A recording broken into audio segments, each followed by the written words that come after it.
So I need 19,000 points. I can do that.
Fault with 5 security guards, neutralize 10.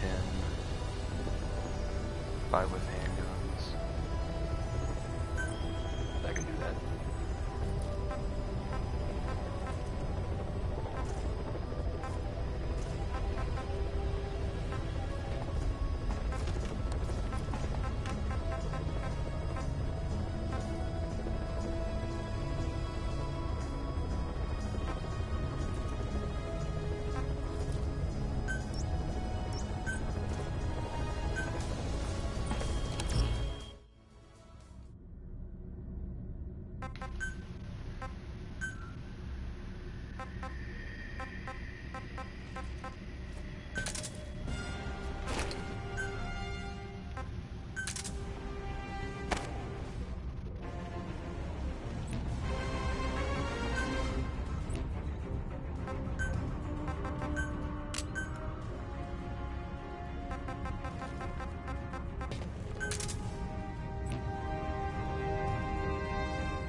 sneak your way into the heart of the rival PF's FOB, and you can capture staff from them.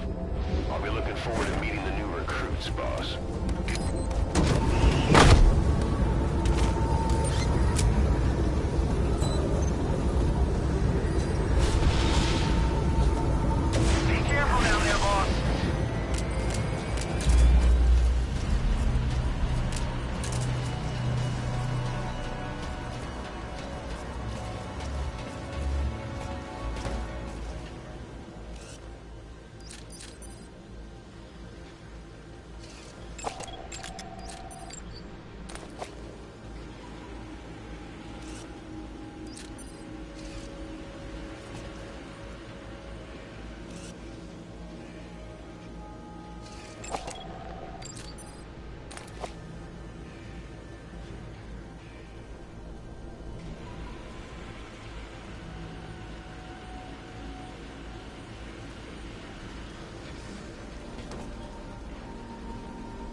Extract him. CP, this is Zulu 10. Got something worth checking here. Please advise. Over. This is CP. Understood. Tighten security and stay alert. Out.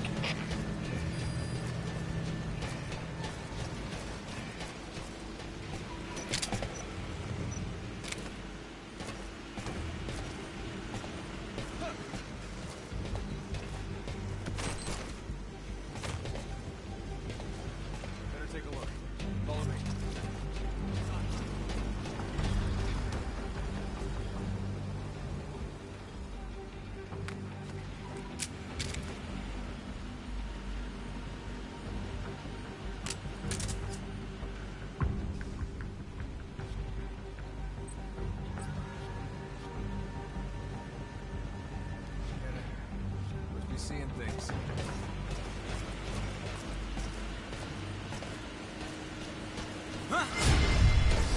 Protect! Open fire! All fire teams, this is CP. We're engaged with an enemy force. All units prepare for combat. Reload! Need some cover! Open fire!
Beyond there is outside the mission area.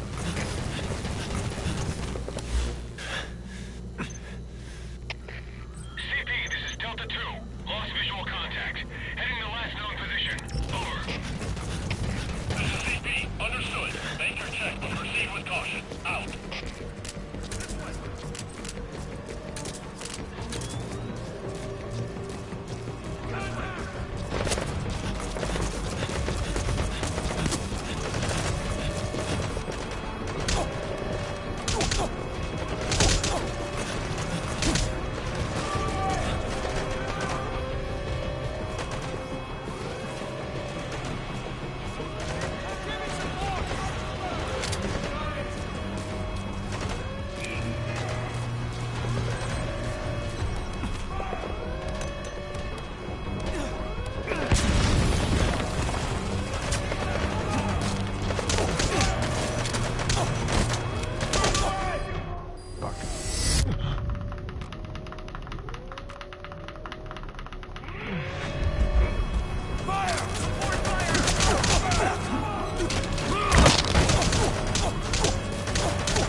Delta 2, the enemy got away. Starting a search now. Over. This is CP.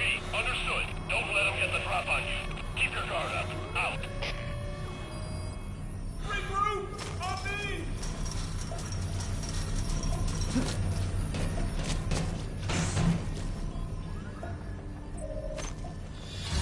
Infiltration successful.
Talk. Where are your friends?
Subject is in.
need to rest.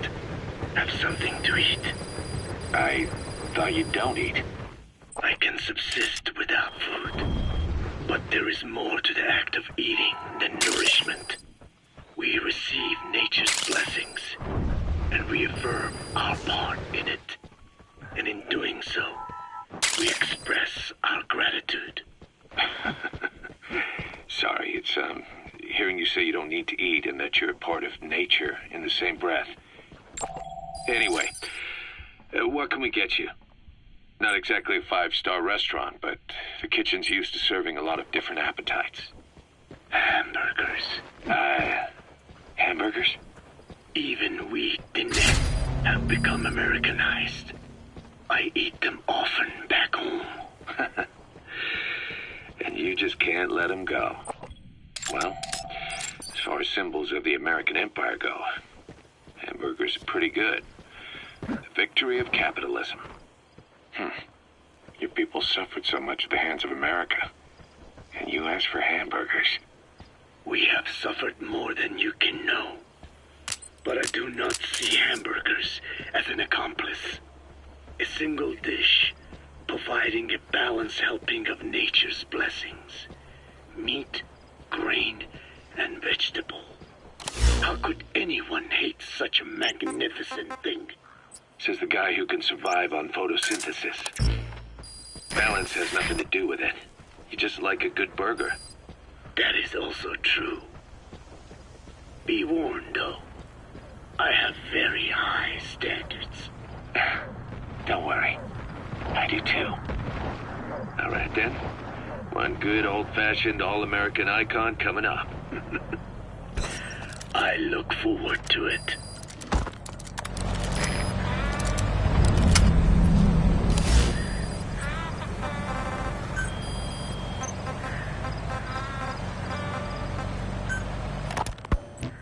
I hope you brought a better hamburger this time, Kazuhira.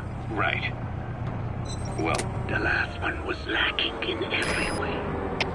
The patty was too thin, the bun too dry, and the lettuce days old at best. hey, that was 100% all-beef patty, and no shortening in the bun either. Nature's blessings, unadulterated, in hamburger form. Is that it? But when taste falls short, so does our gratitude to nature. Making such precious blessings unpalatable is sacrilege. I hate to admit it, but I think you're right. Should have known better. Subject on board. Leave the rest to us. I had him run some more R&D, develop a new burger. Subject on board. Leave the rest to us. Just drop by with the latest results. Here it is. See how you like this? We shall see indeed.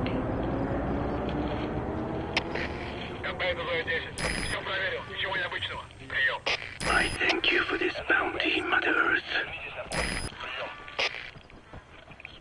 So, what's the verdict? Not bad. And? But it does not hold a candle to what I ate back home. Everyone's a critic. Damn it. I was sure the Kobe beef, but maybe we didn't have enough. If we had any more, we're cutting into our profits. Profits? We'll be taking a loss on every unit. What are you talking about? Huh? Oh, anyway, I'll be back with another round of product. I will be waiting. Did you say product?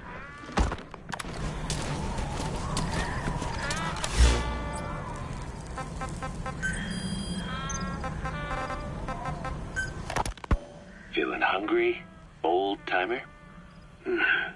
Old timer. I do not get hungry, no. But you have a new hamburger? You guessed it. And this time we used lamb. Lamb? You're not a lamb kind of guy? A hamburger is made of beef. you ever heard of a hamburger without beef? Yeah, but we gotta stay fresh. Stand out from our competition. You're what? Just give it a try. If you say so.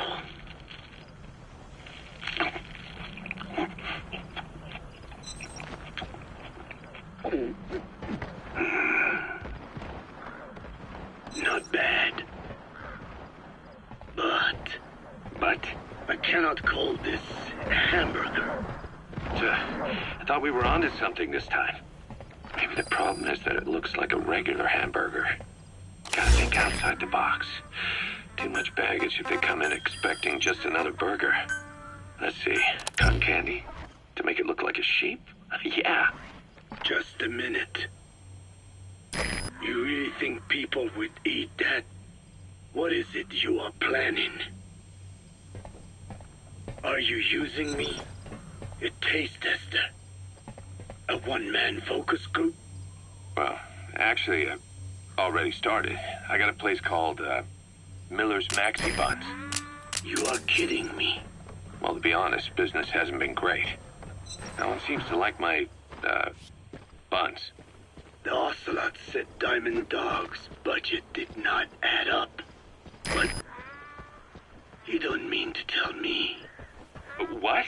No. Our black budget's got it all covered. I'm not embezzling GMP or anything. Still, let's not say anything to Snake, okay? Very well. However, Kazuhira, it takes more than premium ingredients and a clever recipe to satisfy the palate. Okay. So what do we do? The palate seeks one thing. Chemical additives. Chemical additives. There is nothing mysterious or spiritual about good flavor. The tongue simply identifies specific amino acids, which the brain then recognizes as appealing. Therefore, all that is needed is to chemically isolate those amino acids and incorporate them into your products. To be clear, I speak of flavor. The rest is irrelevant. That seems a little extreme. Do not forget that I am a scientist after all. And using science for the benefit of others is a joy in seeking coexistence with nature's blessings. Not everything can remain in its natural form. When we fall ill, we must be treated.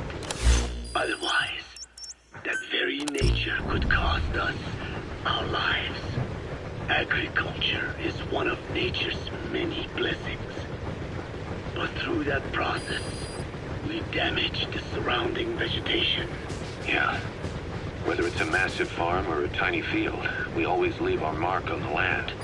The same is true of parasites. And for food preparation. If tapeworms in the raw meat of another animal enter the human body, they roam around trying to find their usual habitat. Sometimes even eating away at the brain in their confusion.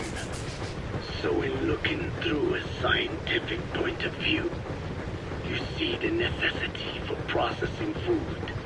Yes, it is also sometimes necessary to eliminate certain parasites, or selectively use or even modify others. Alternatively, we could say that if a man is part of nature, the work he does is also part of it. What is important is the balance. Yeah, you're right. Thanks, old-timer. You really opened my eyes. I fooled myself into thinking people today wanted high-quality, all-natural goods. But my favorite burgers were never about that. What they want is something like the first burger I had in America when I went to meet my dad. Frankenburger loaded with additives. That's the America I knew and loved. I'll be back in a jiffy, old-timer. My next burger's gonna knock your socks off. Kazuhira, wait.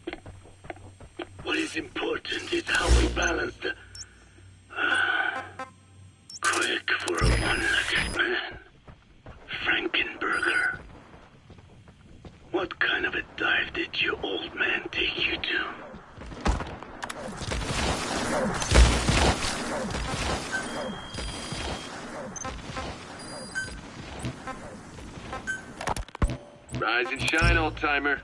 It is complete. I had our best and brightest working overtime, fine-tuning the greatest burger the world has ever known. I call it the chemical burger. That's the target. Is that color? Now, don't judge a burger by its color. Go on, try it. I am not very hungry. What? Oh, I get it. Now, sure, it's loaded with additives, but each one's been approved by the WHO for human consumption. Come on, one little bite's not gonna kill you. Are you sure of that? Fine.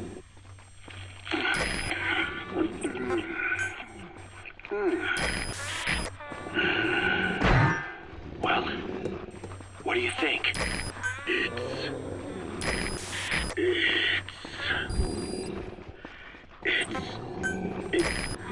It's perfect. Right?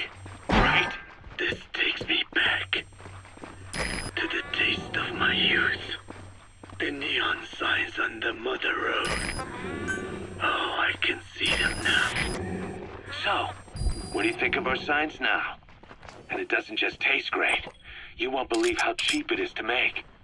And because it's pumped up with preservatives, it won't spoil easily in regions lacking refrigerated storage or transportation infrastructure. This bad boy could even solve Africa's hunger problem. Excuse me. People will no longer fight over food or find reason to hate one another. Mankind will come together, reunited between these fluffy buns. Forget Pax Americana. Say hello to Pax Hamburgana. Pax Hamburgana. Skullface thought that destruction was the way to free the peoples of the world from American imperialism. But this is different. Tackling something head-on just makes for more conflict. Only by uniting the world can its various inhabitants truly become free. Having lived as an American parasite as long as I have, I know what I'm talking about. The chemical burger is poised to be the greatest liberating force the world has ever known. An ethnic liberator. Burger. Now all I need is a better brand image, starting with a name. I've got to run, old-timer. I'll catch you later.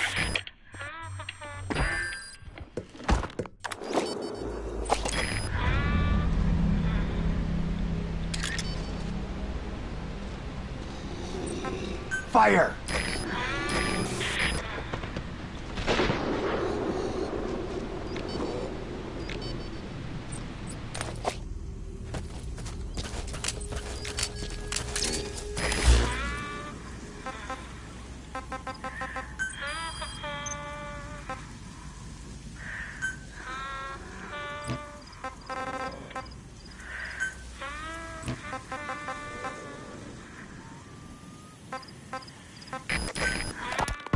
Skullface, real name unknown. Born in Hungary, more specifically northern Transylvania after it reverted to Hungary from Romania. While he was young, the country allied with Germany as part of the Axis powers, but later during the war, it came under Soviet occupation. The Hungarians struggled for independence, but the Soviets came down hard. Just like he said, time and again the country was ruled by a foreign tongue. When he was a young boy, he lost his native language, the bedrock for any developing child. His country, his family, his face, his identity, everything was... You gotta extract him. All he had left was his skull. Skullface first tried his hand at espionage during all the chaos from the war. Agents, military officials, and soldiers who operated out of Hungary during the war vanished over the course of several months. This Soviet spy hunt rocked the counter-intel world. Mysterious fatal illnesses, accidental deaths, drowning... Subject on board. Leave the rest to us. Doors. Just like Stalin, no one knew who was behind it. But all you need to do was look for who had the motive. They were all taken out by a man without a face. And now we've got an idea of how he did it too. He got revenge for his people. But he wasn't finished. Skullface... You gotta extract him. ...eventually ended up with the SAS. That's where he met Zero. It's possible he began planning this whole thing back then. It's hard to say. In any case, Zero made him his XO. He always did have a thing for oddballs. But this one was set to lead a unit no one else would know about. When Zero created Fox, he also formed XOF as a support team. An unconventional special forces unit designed to support Fox, make it stronger, with Skullface giving the orders. Zero never even told the boss about it, nor the CIA, naturally. If Fox was Zero's silver bullet, XOF was the recoil when he pulled the trigger, just like Newton's third law. While you were with Fox, Skullface was operating behind the scenes. Sometimes as your backup, sometimes as a mole or a scout, sometimes as your cleanup crew. Fox's tail, making sure the mission succeeded and that you survived. We only have his word to go on, but Skullface's goal was revenge against those who'd use language to subjugate people. Those corrupting a people's identity by forcing a new tongue on them. Those using the power of language to control information. Naturally, that set his sights on Zero. To Zero, English was simply the most convenient code. But to Skullface, English was a parasite.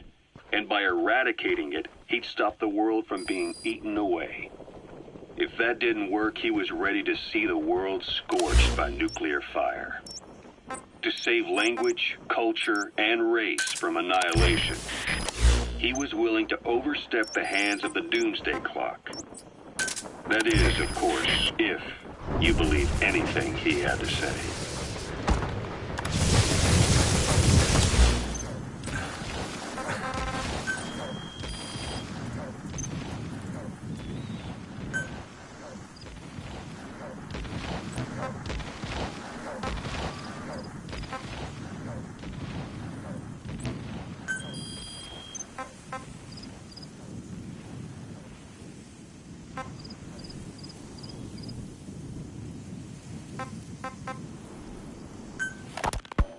Kaz, what about the unit that attacked us in the mist? You knew something about them. That wasn't my first run-in with them. It happened right before I was captured by the Soviets. We were on the Zero line that day, the Afghan side. On our way back from training the Mujahideen at a mountain camp in Kunar province. There's a lot of that work in Afghanistan. Most PFs shy away from it because it draws too much attention. But for us, that was the whole point. The job itself went great. We just had to make it back to a tribal area in Pakistan. But all of a sudden, visibility got real bad. It was no sandstorm. Our point man gave this strange report. He said he could see skulls in the mist. Skulls. The next moment, he went silent. We scrambled into formation, right before his arms and legs came raining down on us. It was always supposed to be a dangerous mission, so I had Diamond Dog's very best with me. We were calling out to each other. But one by one, their voices just went dead. Whatever happened to me, I lost consciousness before I knew it. When I came to, I was in a Soviet camp, tied to an interrogation chair. Could they be some new Spetsnaz unit? No. The ones that interrogated me were just the average rank and file. Whatever group attacked us, the way they moved was just insane. And that mist, appearing out of nowhere. The Soviets don't have tech like that. If they did, Ocelot would have heard about it. I doubt the West does either. Otherwise, the folks at Langley would be sleeping a lot easier. Why'd they come after you? Wish I knew. I'm the only one who survived. Though I don't think they planned it that way. If I was their target, they wouldn't have just handed me over to the 40th Army. Whatever the case, we need to watch our step until we know who they really are. And boss, if you ever do run into them again, don't try to take them on. You just get the hell out of there. When I first started dealing with Zero, with Cypher, it was a somewhat parasitic relationship. Though, a mutually beneficial one. Cypher had no army of their own, so they wanted us. They wanted our strength. They approached me as a potential business partner. But they had other motives. Cypher coaxed us into Central America.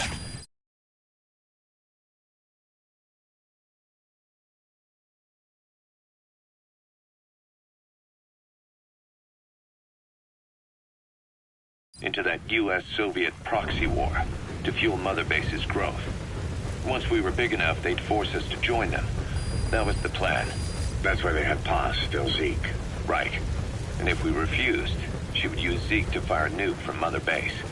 The world would consider us a liability, and countries would unite to destroy us. We stopped the launch.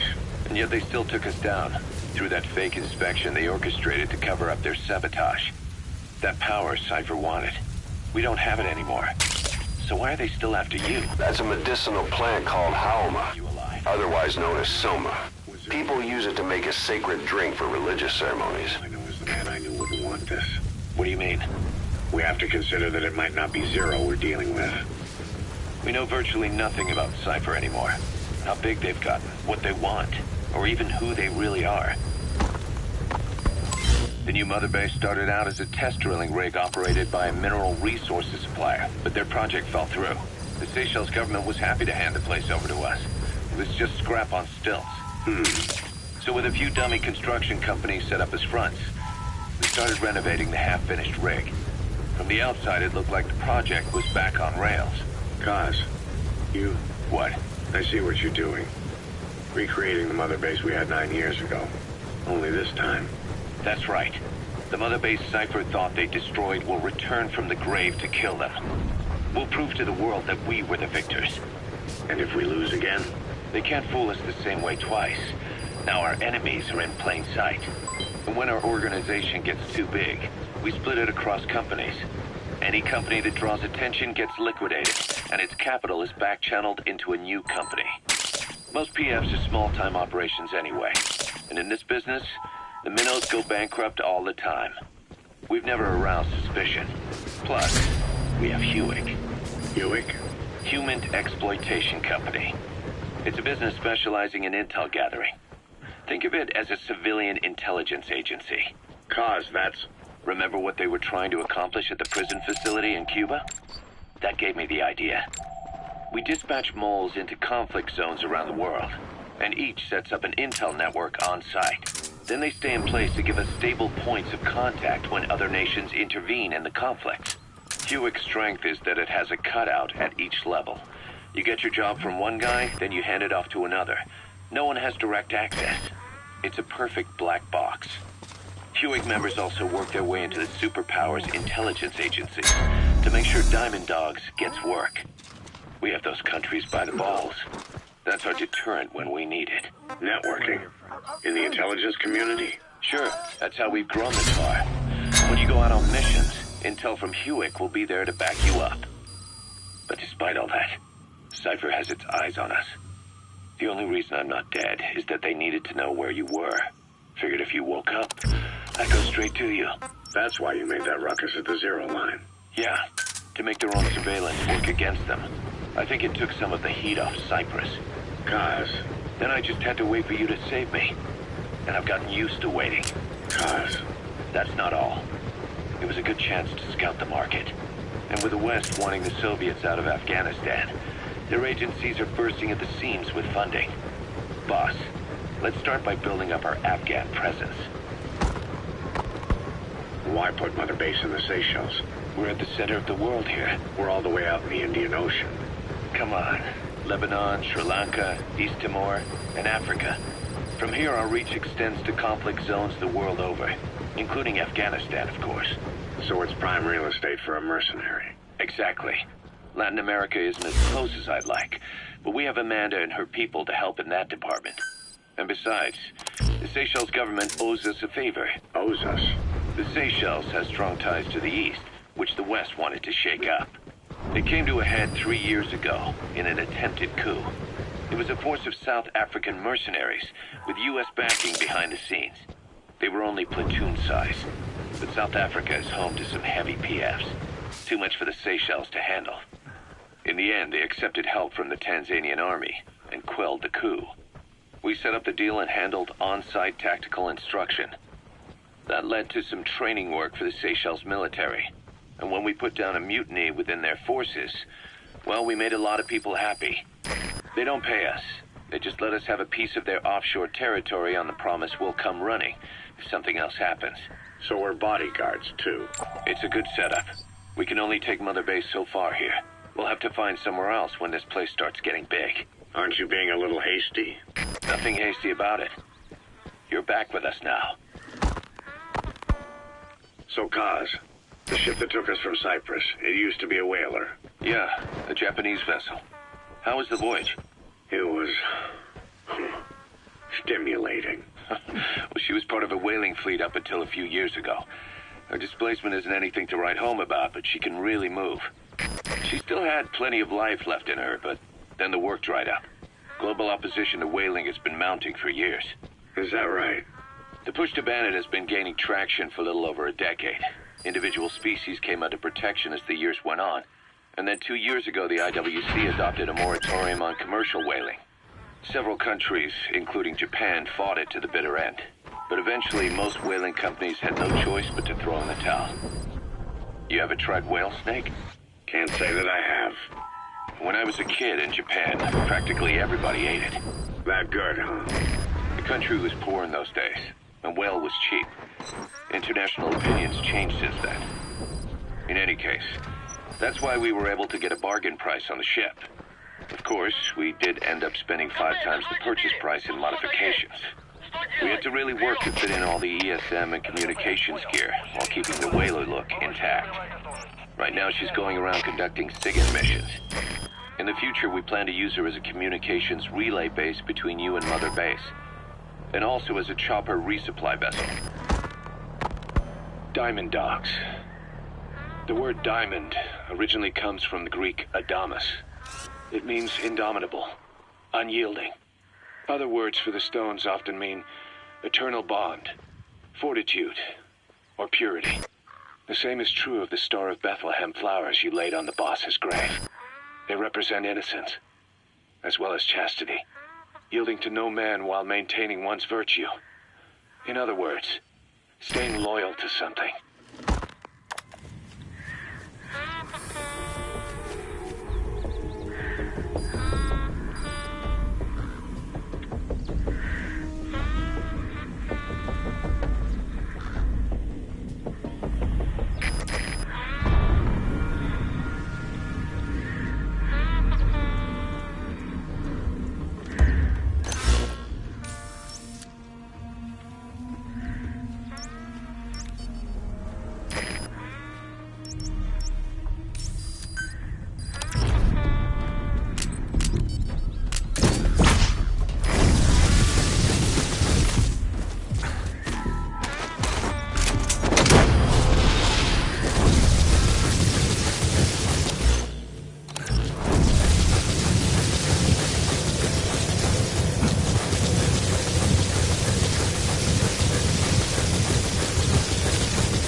Remember Amanda? Yeah, I do. Their revolution was a success. Somoza resigned. Nicaragua has a new government. Amanda's really working hard for her country to be reborn. Good for them. She says she wishes Chico could be there. That revolution was the dream. For Amanda, for Chico, and their father. That chopper was no place for Chico to die. I'd like to at least think history will remember his part in the revolution. When you pick up a gun, there's always a chance you'll die for nothing.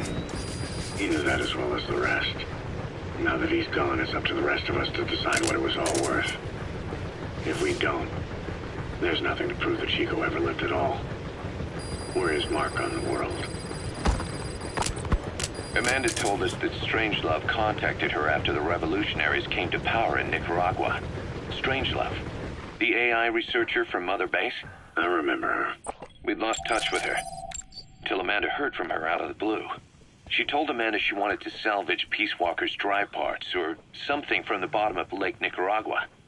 Amanda passed the request on to her friends in the new administration. She's a national hero now, after all. So Strangelove got a Soviet military aircraft to transport something to somewhere. But apparently the cargo wasn't big enough to have been Peace Walker itself. So what was it? Who knows? We recovered Peace Walker's nuclear warhead ourselves 9 years ago. What could Strangelove have been after? Amanda said she didn't mention what her reason was.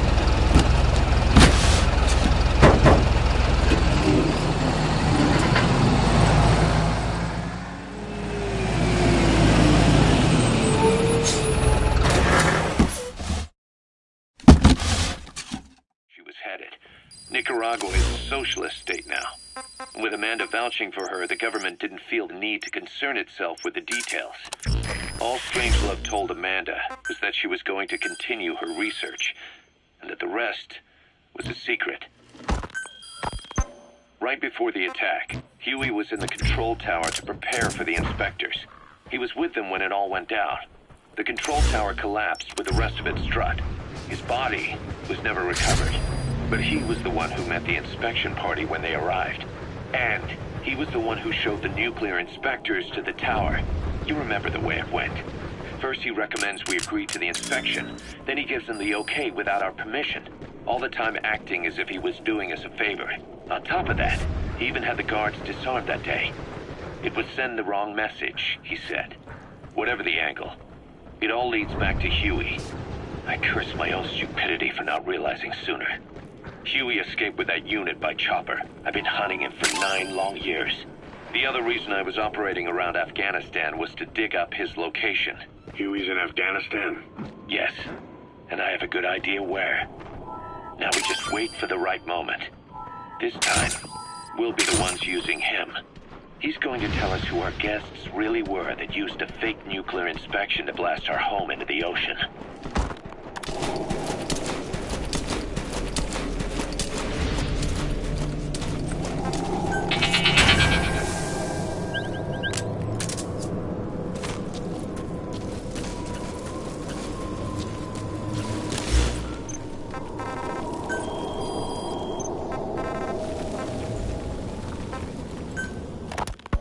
Ocelot said the number of private forces is increasing, and they've modeled themselves after us.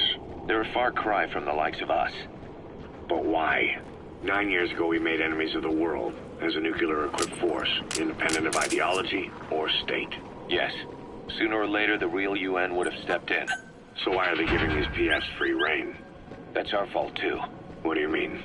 What happened 9 years ago was a real problem for a lot of That's the target. An organization as big as ours, with our facilities, was wiped off the map. Not an easy thing to hide. But if our existence came to light, so would the names of our clients.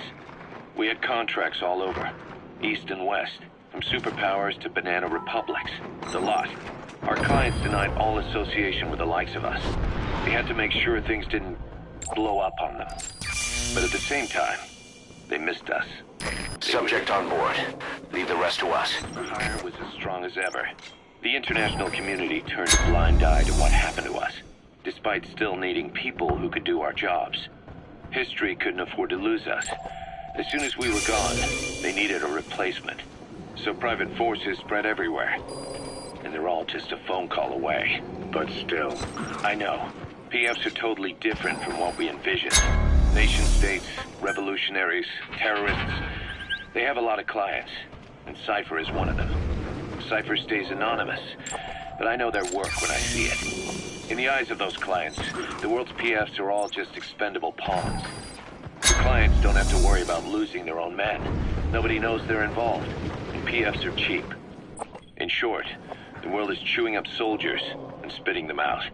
Even some of the old Mother Base's survivors are still working for PFs. Some guys created their own smaller forces. Others were taken on by emerging PFs. Everybody's gone their separate ways. But none of them are living their dream, because they're not fighting with you. Of course, I tried to headhunt as many of them as I could for Diamond Dogs. It was all a waste of time. They said they weren't interested without you to lead them. But now you're back. And everything's gonna change. We'll unite all private forces under you, transcending nations and economies. What is a nation? Just a patch of dirt. The bonds among us will surpass nations. And that's what'll put the world under our control. We'll establish a new kind of country. Redefine the very concept of it. Even Cypher will be below us. An extraterritorial federation of military nations. The United States of Force. Once word of Big Boss's return starts traveling, that'll be our true deterrent against Cypher. In other words, no one will dare to come gunning for you. How do you figure? He's coming too. Roger that. PFs are the perfect tool for them. But those PFs revere you. The legendary Big Boss. If Cypher killed you now, they wouldn't take it lying down. Maybe they'd even go looking for revenge, but they definitely wouldn't keep doing Cypher's dirty work, even if it put their lives at stake. That's why it's no longer a benefit to Cypher to get rid of you. The very fact that you're alive is our greatest defense against Cypher. Nice to know. It'll buy us some time while we get back to full strength. Just keep in mind that what I'm saying is generalizing a lot. In practice, the PFs around the world don't know your face. Just declaring that you're Big Boss won't be enough to convince them. And if they see you as an enemy, they'll come at you with everything they've got. Some hero. That's why you need to bring them back to Mother Base. Show them on your terms that you really are the one and only Big Boss. Once you've proven that,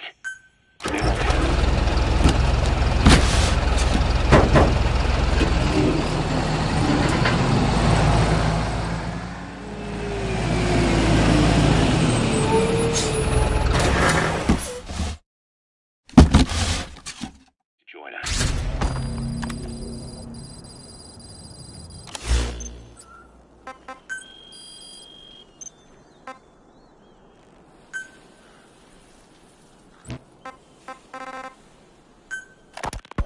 We finished decoding the informant's report. That floating kid we've run into a few times now. Looks like he was a test subject in clinical experiments. The Soviets called him the Third Boy. The Third Boy was brought to a lab on the outskirts of Moscow from Czechoslovakia, after which he was due to be sent to a research center in Leningrad, then Siberia, and finally an academic town in Novosibirsk.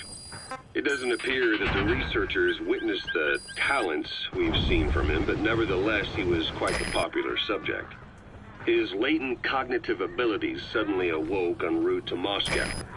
According to the report, the Third Boy was easily influenced by other individuals' biofields. Evil thoughts, in particular. They affected his mind like a virus. Extreme anger or resentment, motives for revenge, in other words.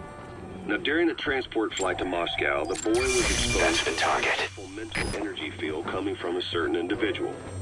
Ever since, being conscious of his powers, he's become a sort of energy generator. What's unique about him is the way his acute telepathic abilities get taken over by another person's will. The boy began to physically parasitize individuals experiencing extreme anger and codify the host's desires. This includes amplifying the host's natural strengths. Or, in accordance with the host's desires, he can also implant program code in another individual, making them a puppet, essentially.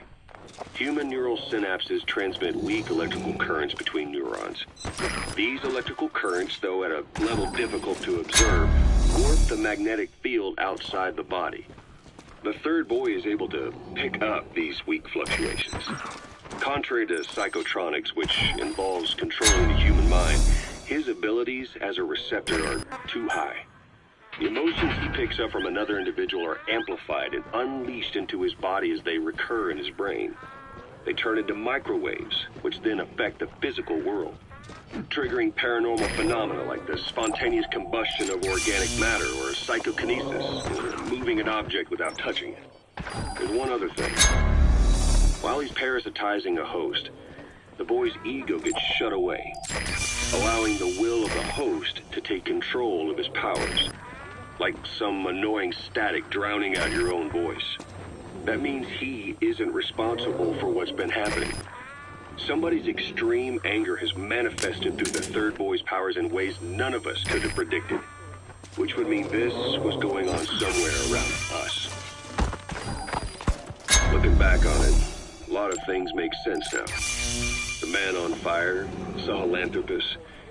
They both came to life thanks to the third boy's powers. Everything has been happening through him as a catalyst. We first saw him in the hospital on Cyprus. The boy parasitizing the man on fire's desire for revenge gave him his new abilities in return. He next appeared at the Hamid Fighters Fort where the honeybee was hidden. There, the boy parasitized Skullface's vengeful mind. He controlled Sahelanthropus, making it do whatever Skullface wanted. Same goes for when You gotta extract him. When he appeared at the Devil's House in Central Africa, Skullface's will controlled the man on fire via the third boy's powers.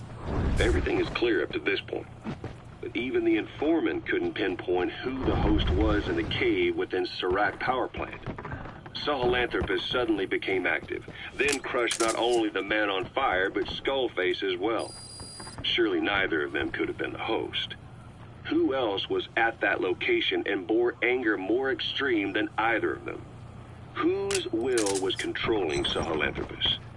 According to the report, emotions transmitted in children's brains affect the surrounding magnetic field more strongly.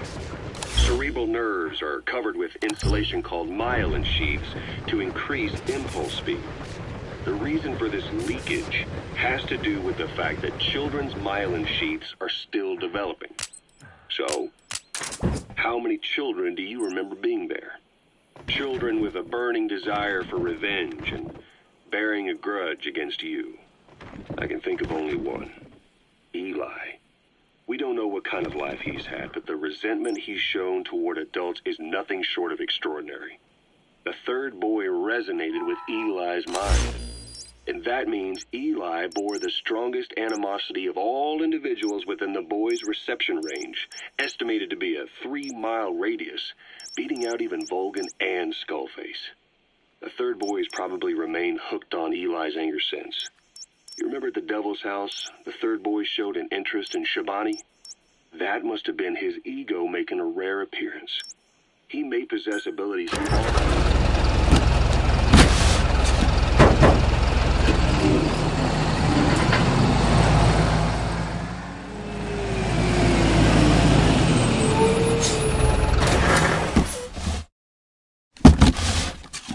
anyone else in the world, but he's still a kid. Maybe them both being kids was enough to bring them together. And if so, maybe with Eli, he isn't feeding off him, but acting in symbiosis with him. So what kick-started the third boy's powers? If we look at the location and time that his plane went down, we can make a pretty good guess. When the plane experienced the first anomaly, it gave an accurate report of its position to a control tower, due north of the Black Sea, 125 miles east of Kiev. Dead south on the Black Sea is Cyprus's Green Line. So the plane's position was directly north of the hospital where you'd been asleep for 9 years. And this anomaly was reported at exactly the same time that you woke up. The plane was enveloped in flame from the inside out. The fuselage burnt to ashes. There were no survivors, at least not publicly admitted. Your thoughts formed a synchronicity with the boy's psyche and were amplified inside his brain. That would have been more than enough to trigger his abilities. Your rage was like a big bang in his head, blowing the lid off his powers. The boy was then secretly moved to the lab outside of Moscow where Volgan was comatose. There, Volgan's thoughts resonated with the boy and he was awakened. Volgan became the man on fire, hell-bent on getting revenge on you. His instincts led him straight to you. Skullface knew Volgan from Operation Snake Eater, or perhaps from even before. Monitoring this pair of extraordinaries, he discovered the hospital and sent his assassin and XOF. Skullface was probably watching the situation from close by. Then, realizing how useful these two test subjects could be, he approached them. Reacting to Skullface's thirst for revenge, this time the boy let Skullface's will control Volgan. Volgan, at times driven by personal revenge, at times through Skullface's will, kept on moving, though his body was little more than dead meat. Perhaps there were moments where even your thoughts affected him as well. But without the boy's power, it was like the plug had been pulled from the socket. Everything was powered by anger, malice, revenge. This is how the end of the report sums things up. Both the third boy and the man on fire were originally test subjects of paranormal research for military applications, like telekinetically controlling the leader of an enemy nation and making him launch a nuke, or stopping the heart of someone on the wrong side of the Berlin Wall, experimenting with latent human abilities. They were used as tools of the Cold War. The boy's only crime was being born with unique gifts. But he was sacrificed on the altar of war. His life reduced to slavery under other people's wills. Turned into a living weapon with no will of his own. And eventually the only emotion he could feel must have been the desire to get revenge for the hand he'd been dealt. Boss, it's you that awakened the boy's powers. But there's more to it than that. I guess the anger emanating from you was something he could truly relate to.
When Quiet first came here, she demonstrated her marksmanship against that enemy fighter plane. It showed she was much more than your everyday crack shot. Hitting a moving target from 600 meters is a challenge, but it's possible with the right training and equipment.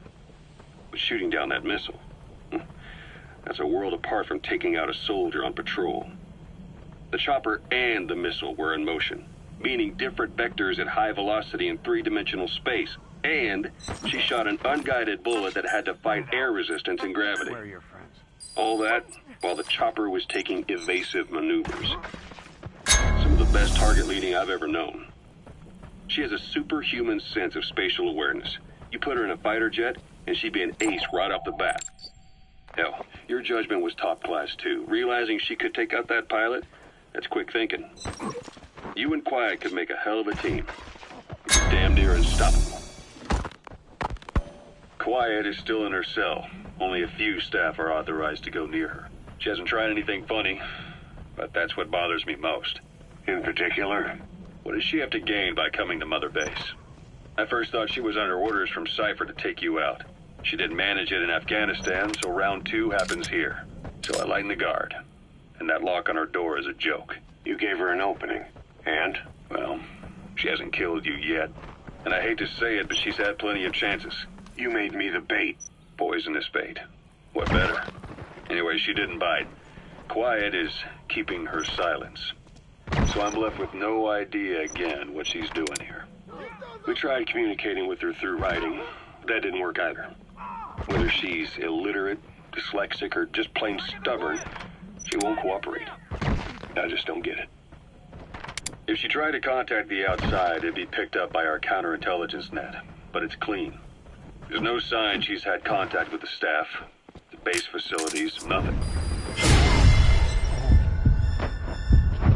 I've been wanting her to try something, just to find out what she's up to. And she's in there putting on the failed soldier look, all downcast eyes and defeated sighs. So she doesn't kill herself. She can't be trying to leave Cypher and surrender to us. Subject on board. Leave the rest to us. This may sound optimistic, but here's how I see it. Quiet came here to fulfill some objective. To kill you, maybe to destroy Diamond Dogs. Whatever it was, before she could do it, something changed her mind. Yes. When I look at her, I sense hesitation. You think she betrays Cypher? Can't say for sure. I prefer the ones that talk. Anyway, we'll keep her under watch. And we're also looking into those special abilities of hers. You'll be the first to know if something comes up. Boss, get down. Look in on yourself. The enemy sniper. Right. Stay low and crawl along the ground. That should enable you to sneak past enemies.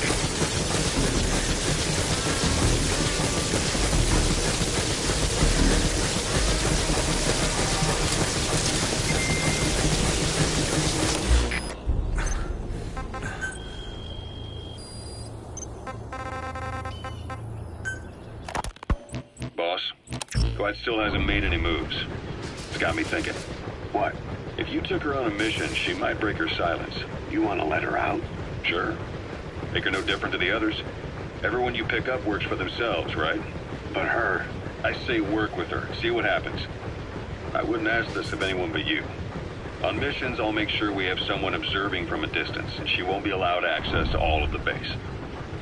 As for Miller, well, sometimes it's better to ask forgiveness than permission.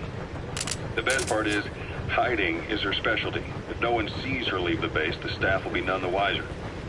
And if she gets away? If that happens, you'll have to take care of her. But I have faith in you, boss. I think Quiet sees something in you. It's a big risk. But it's for the good of all of us. And besides, you can't deny her talent. Her unique skills and abilities would give you a hell of an edge out there. I'll think it over.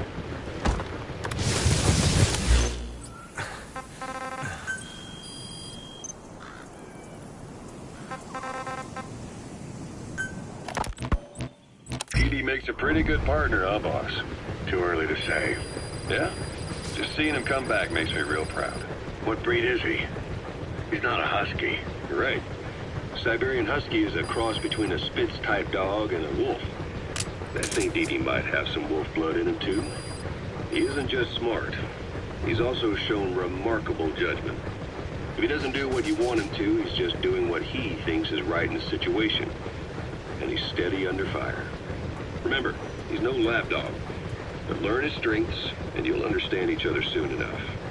You'll make one hell of a team. Ocelot. Why don't you take it upon yourself to train him? Why? Yeah. When's the last time you heard a wild cat raising a dog? I have an eye for him. I knew at first glance he'd make the right partner for you. Huh. And I figured it was about time he got out into the world. So you passed him off on me? There, you see? I knew you liked him. I don't know about that yet. I still think he's trying to figure me out, too. I'll spend some more time with him. You'll see how helpful he can be. What about you? I prefer to work alone. Ocelots don't hunt in packs. Yeah, something like that. Anyway, I'm glad you like him. Didi's really taking to you, too. And to going on your walks. Don't be shy about taking him with you in the future. I'll think about it.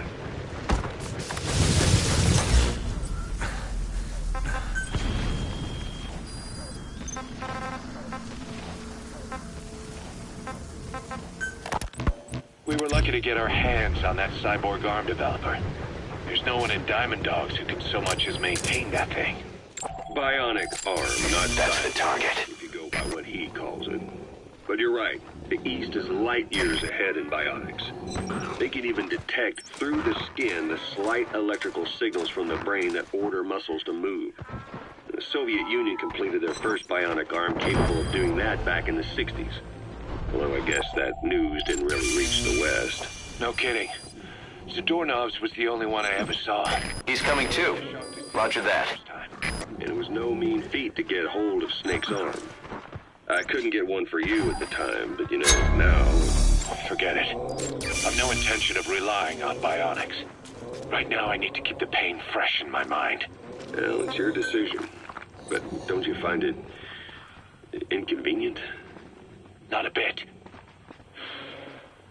But the phantom pain... it never lets up. Do you know how many men I saw die that day? There's nothing we can do to bring them back. And you expect me to care about getting a measly arm and leg back? Sorry. But my pain belongs to all our dead comrades. I'll keep living with it for their sake. It'll guide me straight and true until I've gotten them the vengeance they deserve.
target.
That's the target.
Extract him.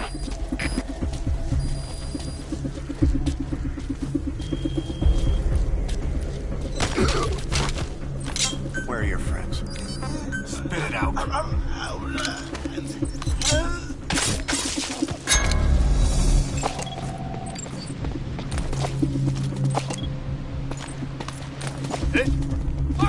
Hands up.